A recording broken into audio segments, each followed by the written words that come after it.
Give me your hands. Papa. Now, the grenade is simple.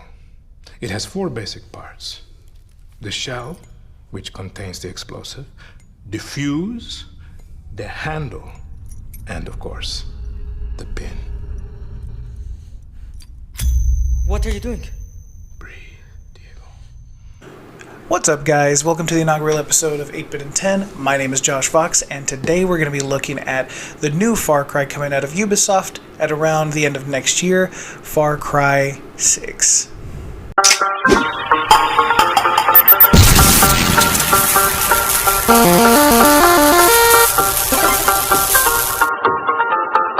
Far Cry 6 is a continuation of the main franchise.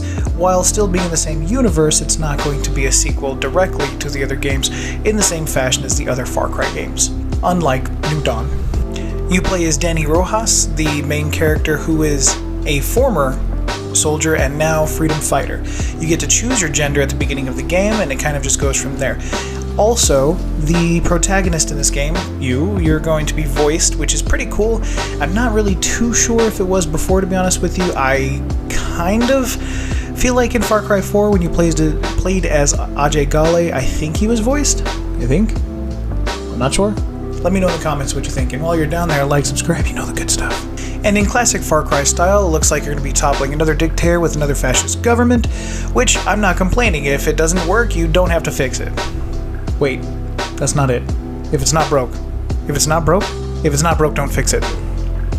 The dictator of the island nation of Yara is going to be played by Giancarlo Esposito, which, if you don't know who that is, I highly recommend checking out his work. He's a great actor. He was in Breaking Bad as well as Better Call Saul, and most recently, for any of you Star Wars fans out there, he was actually showing up at the end as Moff Gideon? I think he was Moff Gideon, and he's got the Darksaber, so I'm pretty excited about that. But anyway, Giancarlo Esposito plays the character of El Presidente, or Anton Castillo.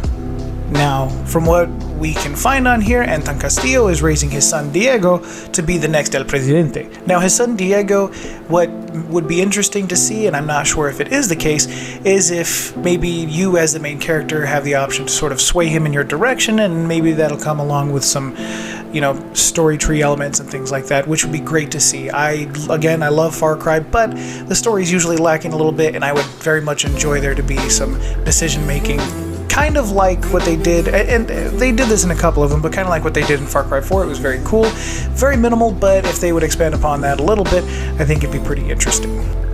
Since we are back on an island nation, it looks like we're going to have all of our elements of hunting, fishing, all the good stuff that we've seen in the other Far Cry games, which is great, makes it a lot of fun whenever you're in game trying to make a little bit more money to get that gun that's a little ridiculously overpriced. But hey, it's still a good time, I'm not complaining.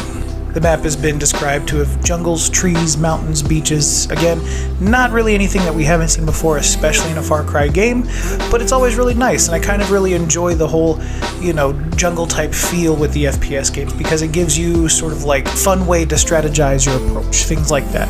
It would kind of be nice, and I know this is kind of weird. I'm the guy who really likes the radio towers. I know, but in Far Cry 5 it was a little weird, to not unlock radio towers, especially having done them for the last 4 games. We don't talk about Primal.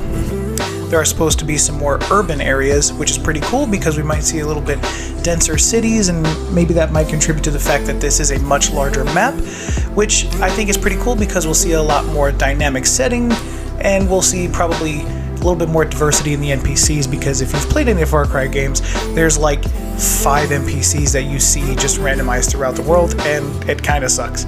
Other than Herc. You see Herc, and then there's 5 NPCs. But whatever, that's just me.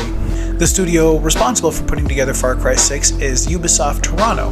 What's cool about Ubisoft Toronto is they've put together games like Tom Clancy's Splinter Cell Blacklist, Assassin's Creed Unity, Far Cry 4, Tom Clancy's Rainbow Six Siege, Far Cry Primal, Watch Dogs 2, the upcoming Watch Dogs Legion, and of course the upcoming Far Cry 6. So I feel like the franchise is in pretty good hands still. I think it's going to be a great game. Now, if you've played Far Cry, you know that the game is not really anything super special, but it's like, it's like eating a English muffin. Everybody's had an English muffin. English muffins are great. There's a whole bunch of companies that make them, but once in a while you find that one place or you get that one brand and it's like freaking delicious. It's still an English muffin, but it's a freaking good English muffin. That's Far Cry. And again, that's not a bad thing. There are great elements from FPS, a little bit of role-playing, and put it together in an open sandbox and you get a really good time. Regardless of what you like, it's just a fun game. You don't have to put too much thought into what's in your inventory or who you have to go talk to complete which mission, or did I finish that side quest, or whoa, I haven't even started on the main quest yet. None of that. It's just a point and shoot game, which is nothing. I mean, there's really nothing wrong with that. It's done really well. The story in these games always could use just a little bit more work, but again, not an issue. I'm just excited to have another one. The story looks like it's going to be more focused on the narrative, which I think is great because, as I've said, the story can usually be lacking when it comes to Ubisoft titles, specifically Far Cry games.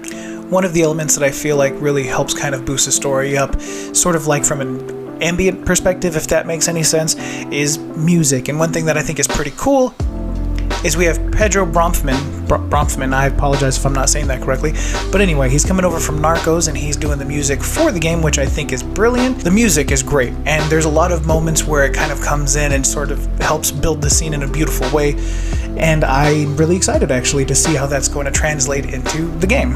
The opening sequence is going to be directed by Patrick Clare from Westworld, so that's pretty cool. I'll actually tag that onto the end of this video so that way you can see the opening title a little bit, or the opening cinematic anyway. Again, kind of getting back into the cast a little bit. It looks like we've got, playing alongside Giancarlo Esposito as El Presidente, we have Diego. So Diego Castillo is the son that El Presidente is trying to build up into, his replacement, the next El Presidente. This character is going to be voiced by Anthony Gonzalez, and if you're not familiar with him, you've definitely heard his voice on the movie Coco, which is great, and if you haven't seen that, I highly recommend it. So all around, we know that there is a lot of great talent that's coming into this game.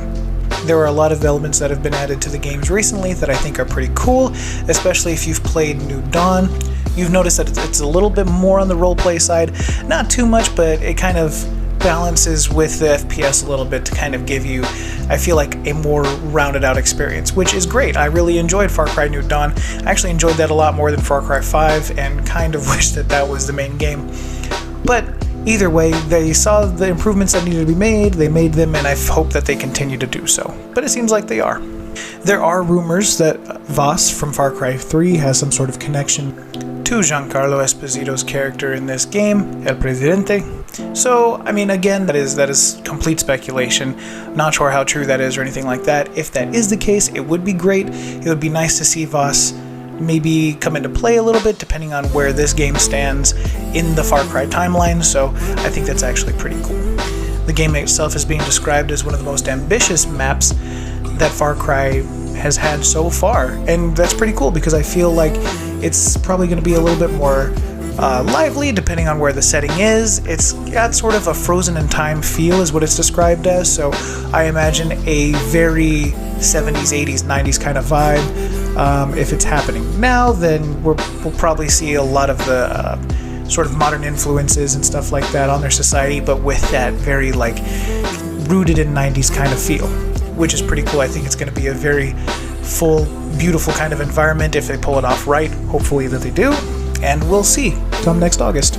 So far, that's pretty much all we know about Far Cry 6. I'm going to follow this one a little bit more until we get a much more broader spectrum of coverage and we see a little bit more detail-wise about the game. But if you have any questions or if you have any suggestions or anything like that, please let us know in the comments below. I very much appreciate it. And if you liked this, please check out on our channel. We have a podcast. Me, Esther, and a couple other guys are putting this thing together. It's a lot of fun so far. We have an episode out. We've got a few more coming along the way. And again, it's just a good time. It's just a bunch of dorks and nerds talking together about stuff that we love and trying to, sort of explore geekdom a little bit more, if you will, kind of talk about the new things that we find and things like that. And shout out to Mad Jack Mario, who's our social media guy, who helped me put this episode together. It really took a lot of effort going into this because, again, there's not really much to find, but yeah, the guy pulled through and I really appreciate it, so shout out to you, man. But again, thank you. Like, subscribe, tell your friends, tell your grandma, tell your brother, tell whoever, just please tell somebody. Thank you guys, stay geeky.